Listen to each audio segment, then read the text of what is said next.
Greetings, Magic community. It's Mike from MTG Scribe, and I got my hands up. They're playing my song. I know I'm going to be okay. Yeah, it's the news in the USA. Breaking news, bombshell tonight. Nadu has been banned in the Magic Online Modern Creator Showdown taking place on July 13th at noon Eastern.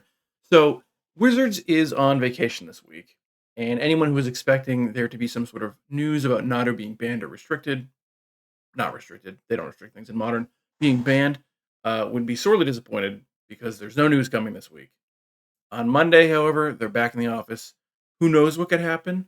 But in the meantime, for the Magic Online Modern Creator Showdown, as I said, taking place July 13th, so a week from next Saturday, at noon Eastern, they have decided to ban Nadu for that tournament in an effort to make the tournament as entertaining and packed with as much variety as possible. There will be no Nadu decks in the entire tournament. So if you didn't like the Pro Tour because there was too much Nadu, boy, have I got a tournament for you. We'll see if Wizards of the Coast follows suit when they get back next week. But for now, Nadu remains legal in Modern, but not in this tournament. There were a few interesting things announced at MagicCon this weekend that I didn't get to cover because I was doing Pro Tour coverage. Again, congratulations to Simon Nielsen for taking down the Pro Tour over the weekend, beating Nadu, and some other decks that probably matter.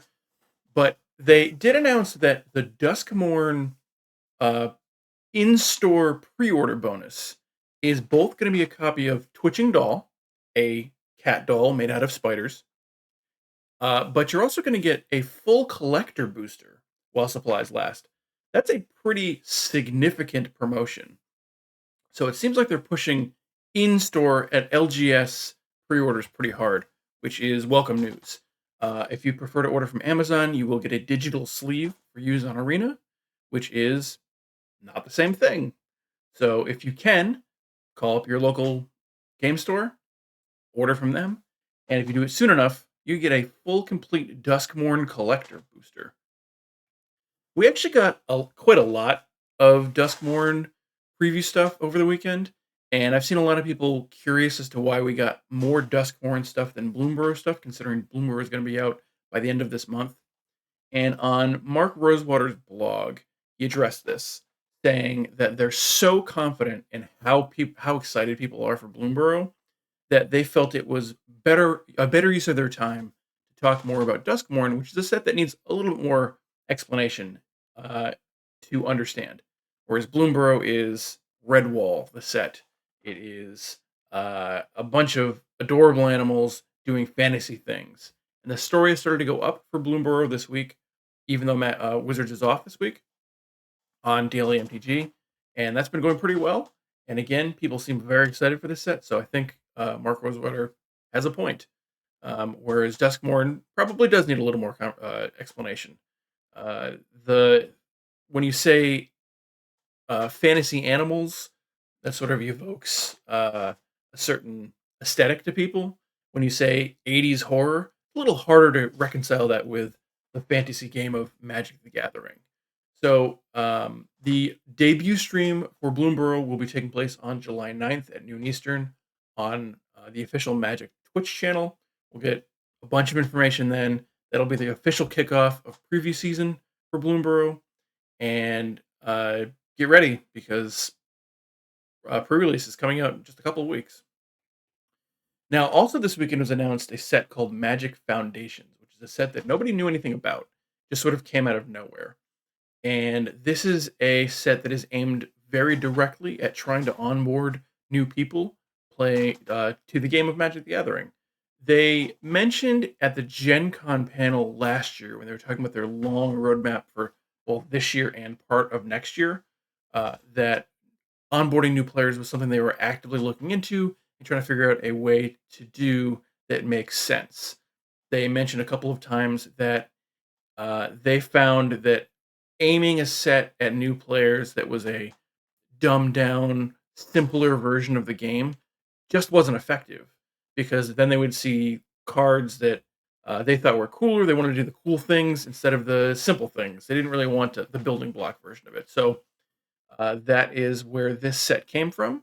You can find additional information about that on MTG Scribe. I wrote an article earlier this week, and that includes a number of things, including some of the products and some of the price points they're going to be hitting for this set. Personally, I think that because this set is aimed at newer players, and because they intend to have it legal and standard through at least 2029, although they said that ideally it would actually be longer than that. Um, because of that, I think that it's really important that this set is priced aggressively. And by that, I mean, I think a play booster box for this set, in order to be successful, needs to cost $100 or less.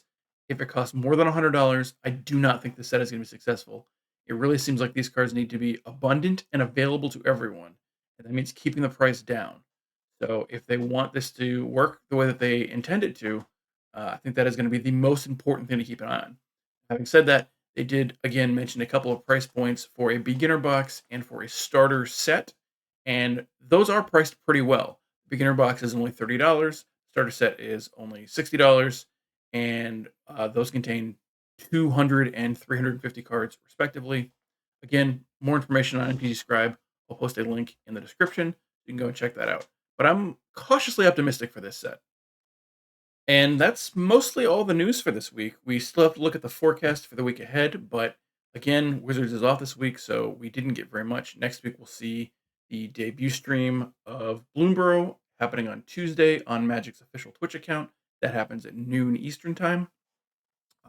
This weekend, we have the historic Best of One Arena Championship qualifier happening on Saturday. We're also getting the first of the announced bonus Arena Championship qualifiers. This is going to be a Best of One Modern Horizons 3 sealed event. Now, just to be clear, this will qualify you for the historic Arena Championship the following weekend. It is not going to qualify you for a separate Arena Championship qualifier. So for the play-ins this weekend, we're getting a historic Best of One on Saturday, followed by a bonus Modern Horizons 3 sealed play-in on Sunday. And then next week, July 9th, Tuesday, we're going to get Wilds of Eldraine Premier Draft back on Arena. We're going to get, for Midweek Magic, a historic Chimmel the Inner Sun event. And then the best of 3 historic Arena Championship qualifier play-in is happening on Friday, followed by a extremely busy Saturday. Next Saturday, we have another Modern Horizons 3 Arena Direct event.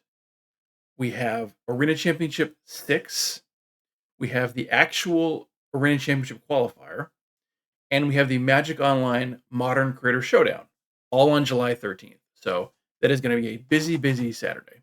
And I also want to make special note, on Sunday, there is going to be a charity standard open for Bobbie Christine, who was diagnosed with cancer earlier this week. Niles Joan River is throwing this. It's going to be on her Twitch. There's a bunch of great commentators. There's going to be some prizes, some raffles in the chat. There's going to be a standard tournament, a competitive Magic, always great. Niall throws a great tournament. She did a great job last time when we got the Birds of Paradise open. So check that out. I'll put the description of that, or I'll put the link to where you can sign up for that tournament in the description of this video. And hopefully we'll see you there. And hopefully you can compete and maybe win some great prizes. And that's all the news I have for you this week. Until next week, or next time, good luck.